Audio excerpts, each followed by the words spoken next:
Shalom Bapak Ibu terkasih dalam Tuhan. Shalom. Puji Tuhan.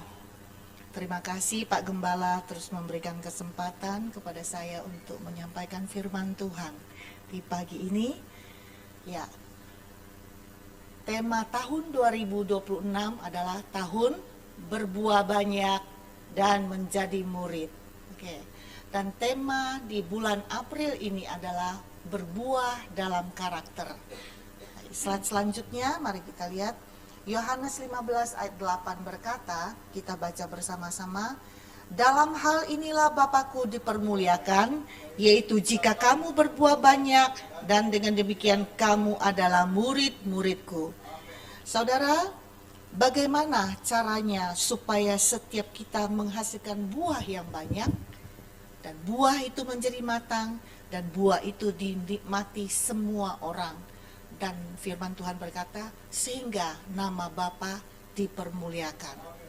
Nah saudaraku, bulan yang lalu kita sudah berbicara tentang pohon dan ranting. Bahwa ranting yang subur, dia selalu melekat pada pokok anggur dan akan mendapatkan suplai makanan, mendapatkan nutrisi, gizi yang terbaik dari sumbernya, dari pokoknya. Sehingga ranting itu ketika dia menjadi subur, dia akan menghasilkan buah yang banyak.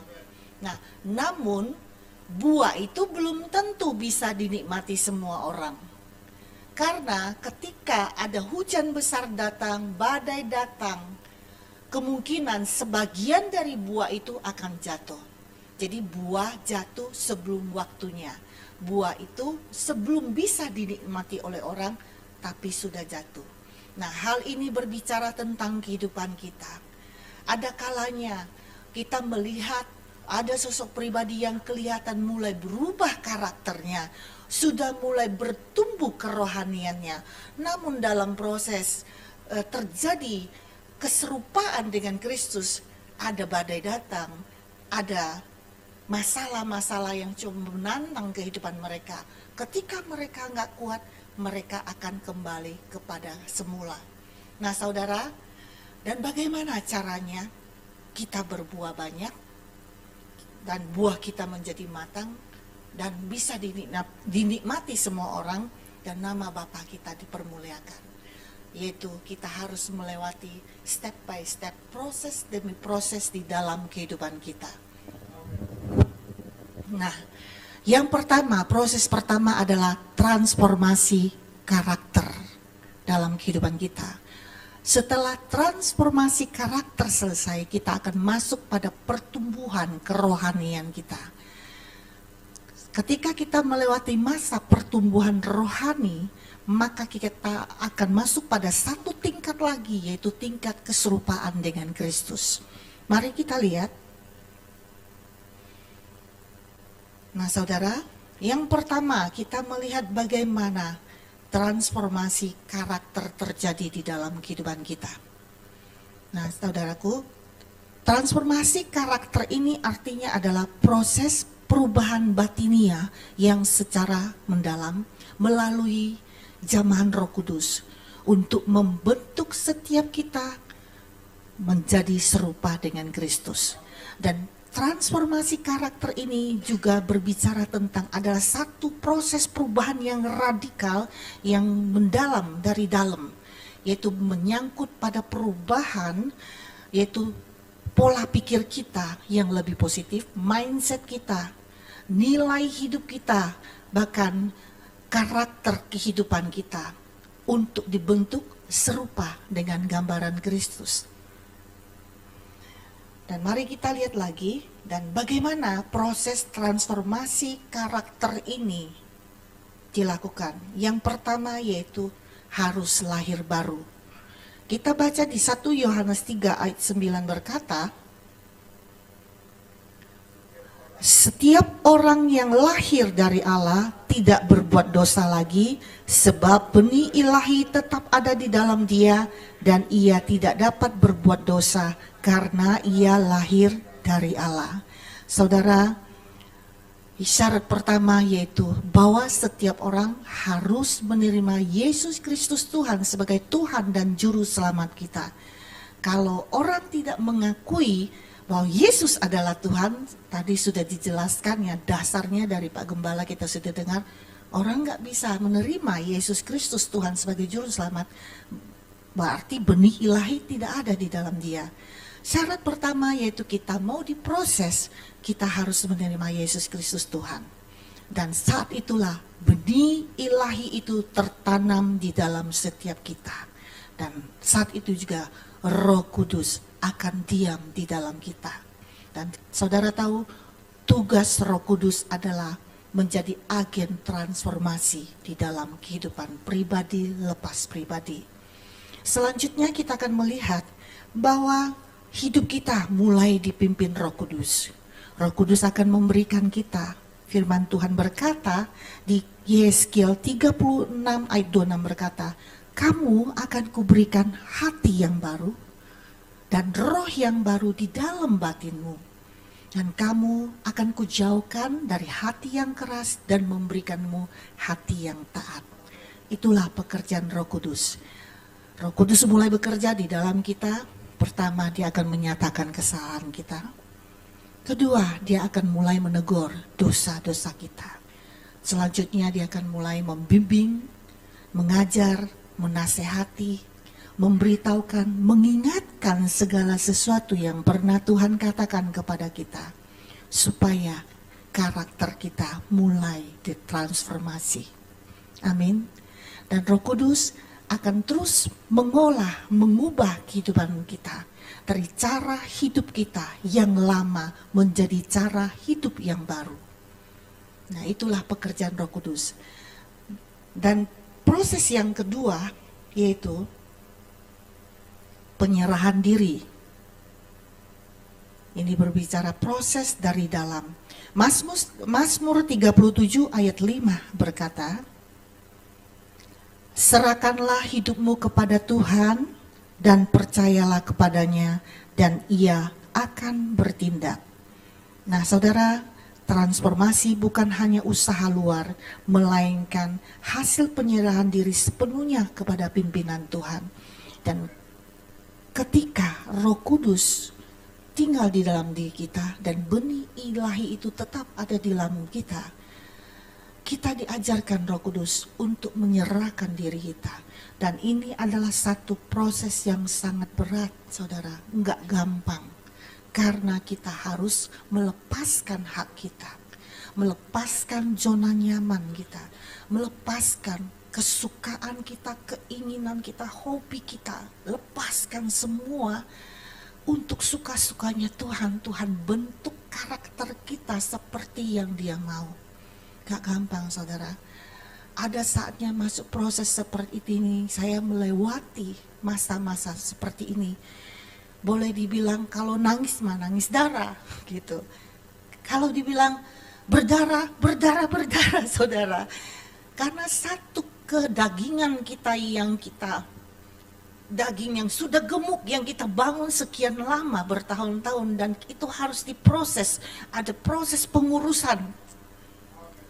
Proses yang karakter yang gak baik, yang suka marah-marah dan harus menjadi karakter yang sabar. Proses karakter yang tidak ada penguasaan diri, yang suka teriak-teriak dan harus menjadi karakter yang lembut. Gak gampang saudara, proses ini seringkali saya masuk pada proses ini, saya komplain Tuhan, saya marah, terkadang saya berargumen dengan Tuhan. Terkadang saya harus menahan emosi, belajar penguasaan diri sampai gemetar. Saya melewati proses ini, saya sering menangis di hadapan Tuhan. Berkali-kali saya berusaha seperti itu. Rasanya udah gak kuat lagi Tuhan. Dapat firman lagi. Satu kali saya ingat, waktu itu dalam proses ini ada firman Pak Gem sampaikan lewat SMS. Dulu masih SMS ya. Buanglah sampah-sampah di dalam hatimu, kata Pak Gem seperti itu. Nah, bagi saya tidak tersinggung dengan hal tersebut. Bagi saya tadinya sudah gak mau ke gereja, saya bangkit lagi. Ini sampah-sampah dalam hatiku, aku buang semuanya. Tapi sebagian orang yang menerima kata-kata ini, emang saya itu taruh sampah om di dalam hati saya. Masih ada orang seperti itu. Nah bagi saya terima itu, bahwa di dalam hati saya ini penuh dengan sampah. Saya buang semua itu dalam nama Yesus. Dan air mata saya hapus, saya ke gereja. Dan itu satu kemenangan buat saya, berkali-kali. Dan Bu Gem akan ketawa, karena Bu Gem bersama dengan saya melewati hari-hari itu. Ya itulah saudara, nggak gampang gitu. Saya nggak tahu bagaimana proses Anda semua. Yang terpenting adalah bahwa ketika proses ini terjadi, berserahlah kepada Tuhan. Kita harus menyerahkan, yaitu satu penyerahan yang total dalam kehidupan kita ke dalam tangan Tuhan yang berkuasa. Terserah Tuhanlah. Tuhan membentuk sampai aku merasakan bahwa hidup ini bukan aku lagi, tapi Kristus di dalamku. Saya tahu Tuhan, kok lama banget sih Tuhan, sampai 3 tahun. Saudara tahu, 3 tahun saya juga belajar berdoa, berpuasa. Karena di titik puasa itu titik kelemahan saya, di situ saya melihat Tuhan bekerja dengan sempurna. Dan saudara, sampai melewati masa 3 tahun, saya baru mengalami ketenangan. Pribadi saya mulai muncul, baru ada ketenangan, baru bisa terima gitu loh. Gak gampang, baru saya bisa menerima keadaan itu. Dan saya baru menerima keadaan saya sendiri diproses. Dan selanjutnya setelah itu mulai tenang, Tuhan mengolah lagi, yaitu pembaharuan pikiran.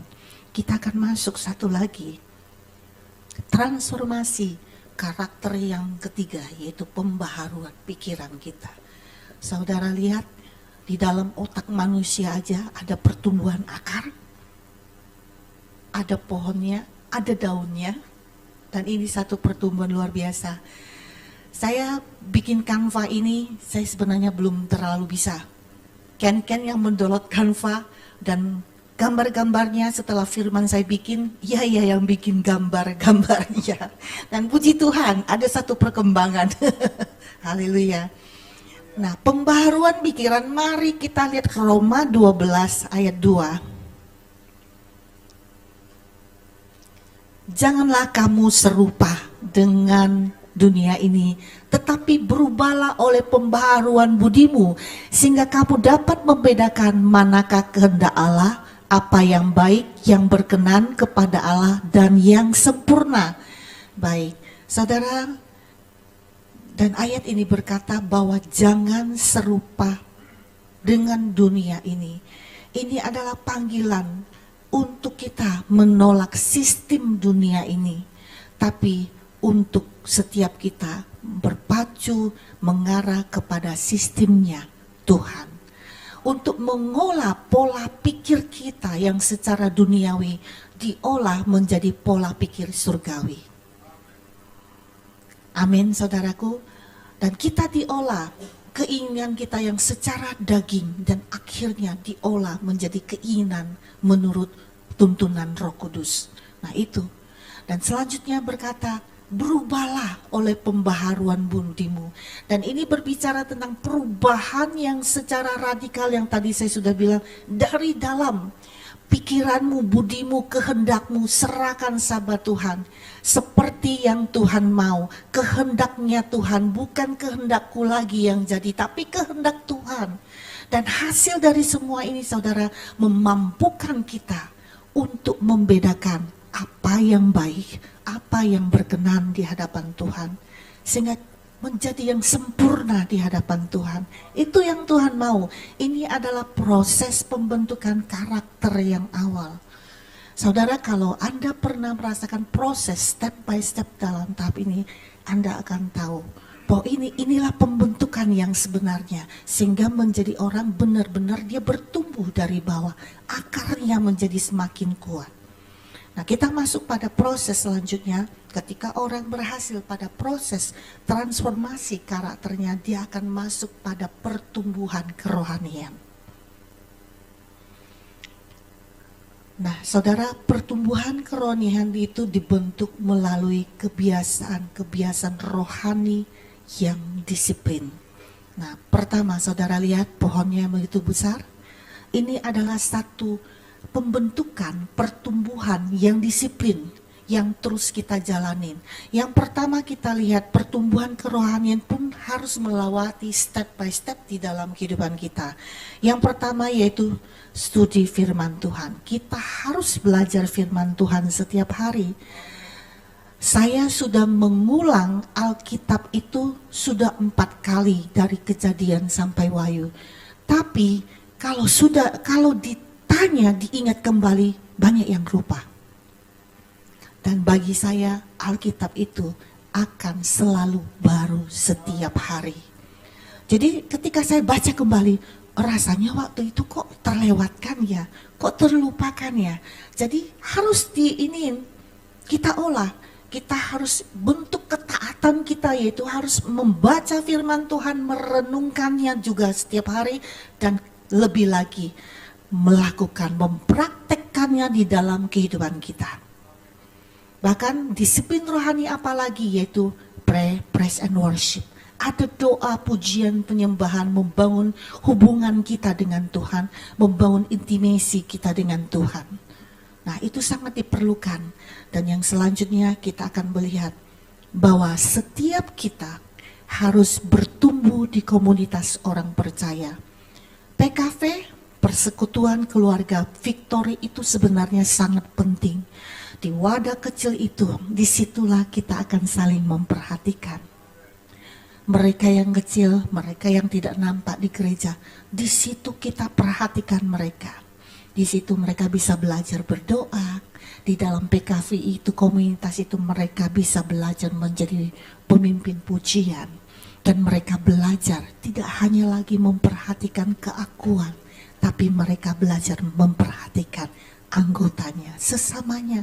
Dari komunitas kecil inilah sehingga mereka peduli dengan orang lain, sehingga mereka tidak terfokus dengan kehidupan mereka sendiri, dengan keadaan mereka sendiri, tapi mereka mulai mendengarkan orang lain. Nah, itu pertumbuhan.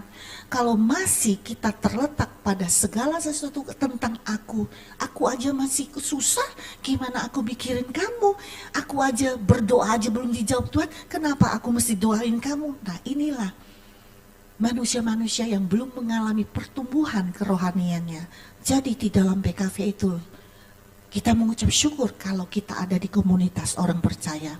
Dan doa pun yang saya alami di PD2 ini pun saya melihat perkembangan mereka itu sangat signifikan dan mereka luar biasa. Saya bilang cuma orang-orang inilah yang gak kelihatan di gereja. Bukan mereka gak bisa, terkadang mereka belum mendapatkan kesempatan itu. Dan ketika ada di PD2, saya melihat mereka yang tadinya membaca Alkitab aja sebegitu, sampai tertati-tati, sampai nafasnya nggak kuat, sekarang begitu lancar. Sudah lancar Alkitab, mulai saya ganti. Alkitabnya bergantian orang dan mulai masuk pada doa. Dan begitu luar biasa perkembangan mereka. Dan di situ di PD aja masih ada waktunya ceritain rumah saya bocor, kita doakan. Mereka ceritain rumah saya ada tukang datang, kita doakan. Besok saya harus ke sini, kita doakan. Dalam hal-hal kecil kita doakan. Itulah keluarga Victory. Itu membuat mereka berharga dan mereka merasa ada orang tua di situ yang membimbing mereka. Amin, saudara. Dan ini satu perkembangan kerohanian yang luar biasa. Saya sangat bersyukur dan saya sangat bersuka cita ketika melihat mereka bertumbuh dan berkembang di dalam kerohanian mereka. Baik, saya masuk lagi yaitu pada yang kedua, yaitu proses pemurnian. Proses pemurnian, sebentar saudara. Pemurnian karakter melalui ujian hidup. Nah, ini dia saudara. Tadi saya berbicara ada sebagian buah yang jatuh dan dia tidak bisa menjadi berkat. Dan karena belum waktunya, sebelum waktunya matang, sebelum waktu proses selesai, dia sudah jatuh. Nah, ini berbicara tentang kehidupan pribadi lepas pribadi. ada 3 model. Ada 3 model, saudara. Ada yang dalam masa pemurnian itu mereka kuat. Mereka akan, bagian yang kuat, dia akan tetap bertahan dan akan melekat pada pokok anggur. Tetap melekat pada Tuhan, tetap taat menjalani firman Tuhan, melakukannya, membangun hubungan dengan Tuhan. Dan orang-orang seperti ini di tengah proses pemurnian, kalau tetap kuat, dia akan mengalami pertumbuhan rohaninya. Sekalipun lamban, step by step. Yang lamban itu saudara bisa lihat akan seperti pohon itu. Kuat, akarnya kuat. Nah, ada sebagian dalam masa proses, dia akan kembali back to basic. Nah, kembali kepada kubangannya. Pada masa proses pemurnian, dia nggak kuat. Proses itu seperti apa sih? Masalah-masalah, bisa masalah keluarga datang, keuangan bermasalah, pekerjaan, proyek ada masalah, dan ada karyawan yang bermasalah. Dan banyak hal yang terjadi dalam masa-masa proses itu. Yang nggak kuat, dia akan jatuh kembali ke semula. Yang tadinya sudah kelihatan pembentukan karakternya, sudah mulai oke, pertumbuhan rohani, tapi balik lagi semula. Pemimpin rohani tidak pernah membiarkan pribadi-pribadi yang kembali ke kubangannya itu untuk membiarkan mereka di situ. Enggak pernah. Pemimpin rohani pasti akan datang kasih api. Apinya besar lagi yang jatuh ini, melempem lagi. Pemimpin rohani melihat mereka mulai tidak bersemangat, kita kasih semangat lagi, redup lagi. Saudara, ada orang-orang yang seperti ini, dia berkata, ya udah saya memang seperti ini. Ada juga pelayan Tuhan yang dikasih pelayan, ya udah memang ini pelayanan saya, ya udah jangan kasih banyak-banyak, saya pusing, saya nggak suka. Ada juga yang seperti itu, dan jemaat Tuhan pun seperti itu, bisa kembali lagi stagnan, gak ada perubahan. Dan model seperti ini kita berkata adalah model yang tegar tengkuk, model yang suka memberontak, yang suka komplain. Dan inilah yang dikatakan firman Tuhan, orang yang terdahulu akan menjadi terkemudian, orang yang datang di awal akan menjadi yang terakhir. Ya, jangan salahkan Tuhan, jangan salahkan orang sekelilingmu kalau keadaanmu tidak pernah berubah. Itu bukan karena orang lain, tapi karena dirimu yang tidak berubah. Dan orang seperti ini hari ini, saya boleh klaim mereka, ini adalah orang-orang yang mengalami idiot kerohaniannya. Bukan mati lagi, idiot. Nah, saudara, saya nggak tahu keadaan Anda, saya lihat semua yang ada di sini adalah orang-orang yang mengalami pertumbuhan luar biasa. Jika secara online onsite ada yang merasa bahwa saya masih ada di tingkat idiot rohani, mari kita koreksi, bertumbuh lagi. Tidak ada kata terlambat untuk setiap kita untuk berubah. Amin.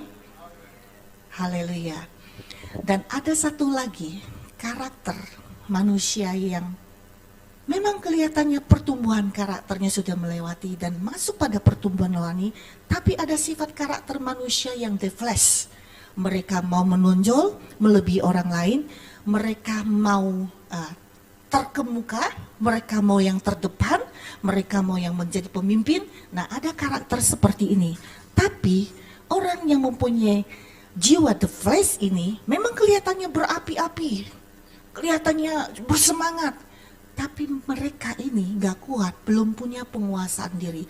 Ketika tujuannya tidak tersampai, ketika keinginannya tidak tersampai, misi yang ia inginkan gak tersampai, dia akan melempem turun, pup, dalam seketika. Jadi hati-hati, kalau kita punya karakter seperti itu, kita harus belajar penguasaan diri.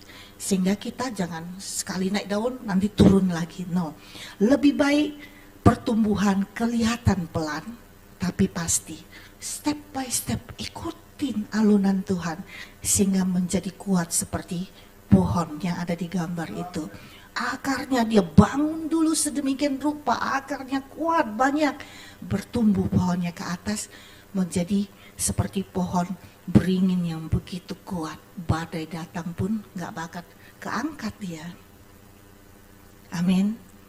Saudara, Dan inilah satu pertumbuhan yang luar biasa di dalam setiap orang yang terus mau mengikuti Tuhan. Jadi saudara, apakah saudara ada di kelompok back to basic, kelompok the flesh, atau kelompok yang terus bertumbuh step by step? Saudara ada di mana? Ketiga ya. Baik, puji Tuhan. Lydia menjawab. Pilihan, ini adalah pilihan saudara sendiri. Saudara mau di mana? Baik.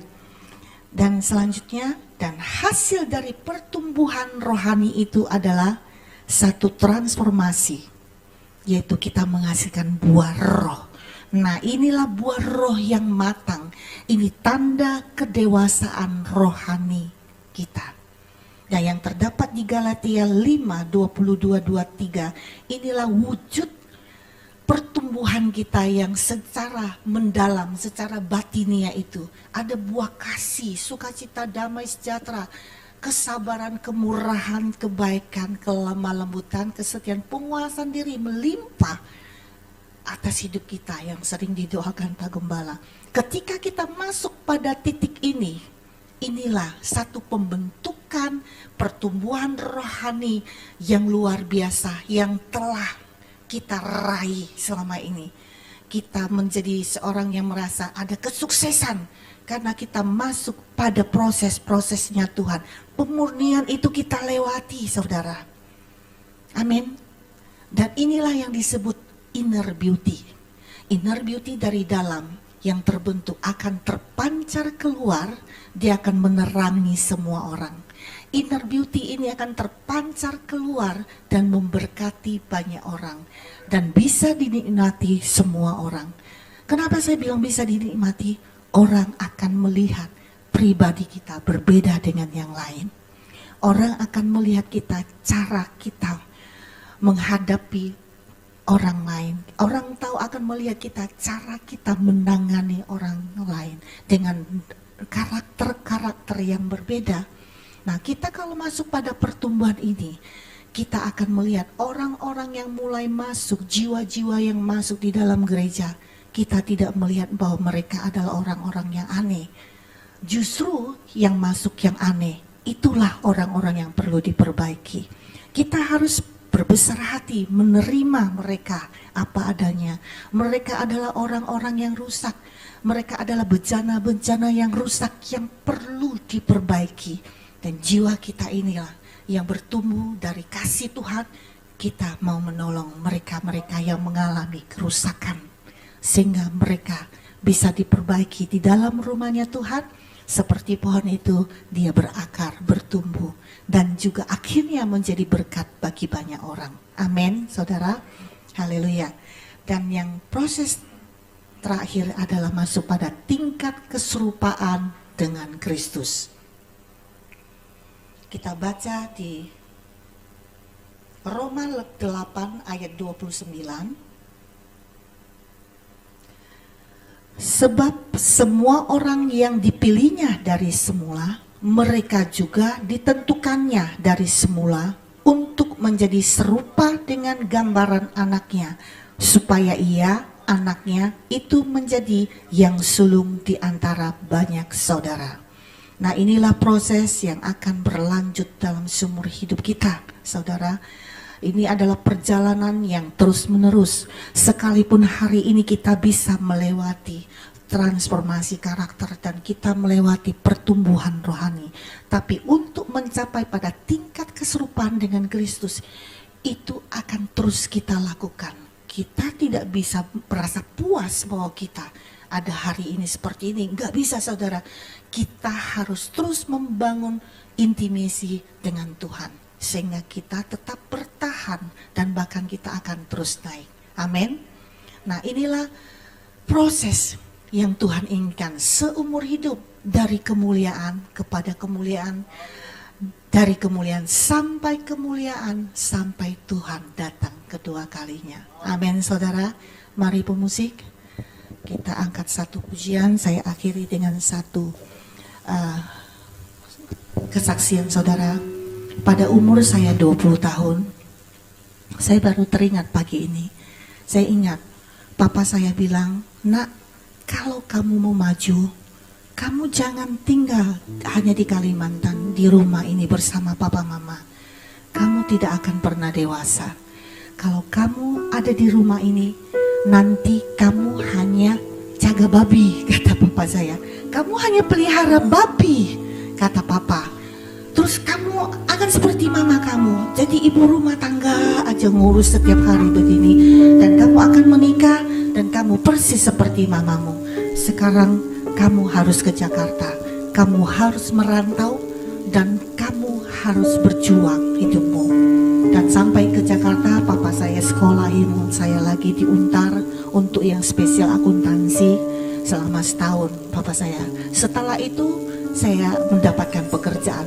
Nah di situ papa saya nggak pernah kirim uang lagi. Dan itu satu proses hidup saya untuk mencapai kedewasaan. Itu bukan hal yang gampang.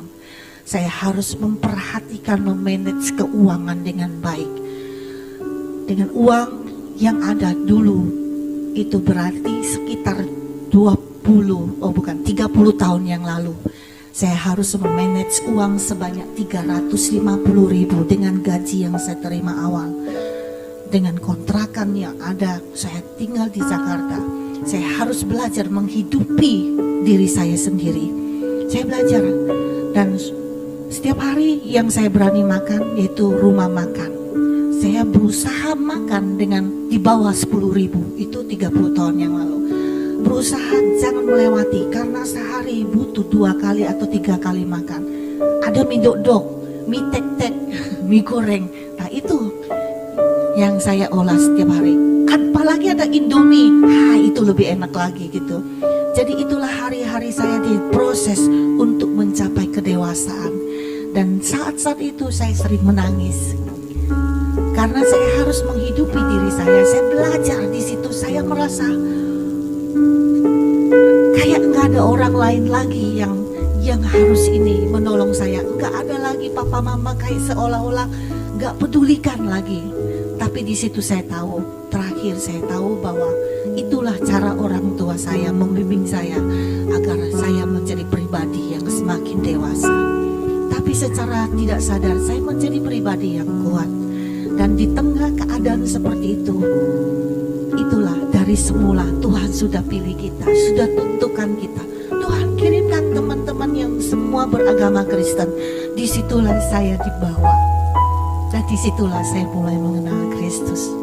Puji Tuhan, dari situ proses pembentukan step by step.